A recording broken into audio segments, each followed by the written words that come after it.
শীতের সকালে চমৎকার আবহাওয়ার সাথে বাংলাদেশের জয় একদম জমে যেন ক্ষীর। আর সেই জয় যদি হয় নিউজিল্যান্ডের মাটিতে, নিউজিল্যান্ডের বিপক্ষে প্রথম ওয়ানডে জয়ের মতো ঐতিহাসিক কিছু, তাহলে তো কথাই নেই। দুর্দান্ত আবহাওয়ার সাথে বাংলাদেশ পেয়েছে অনবদ্য এক ঐতিহাসিক জয়। আর নেপিয়ারের তৃতীয় একদিনের আন্তর্জাতিক ম্যাচে স্বাগতিক দলকে 9 উইকেটে পরাজিত করেছে টাইগাররা। নিউজিল্যান্ডের মাটিতে মাত্র 99 রানে গুটিয়ে দিয়েছে কিউইদের।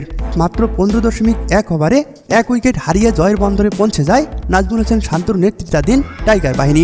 নাজমুল হোসেন শান্ত 51 রানে অপরাজিত থাকেন।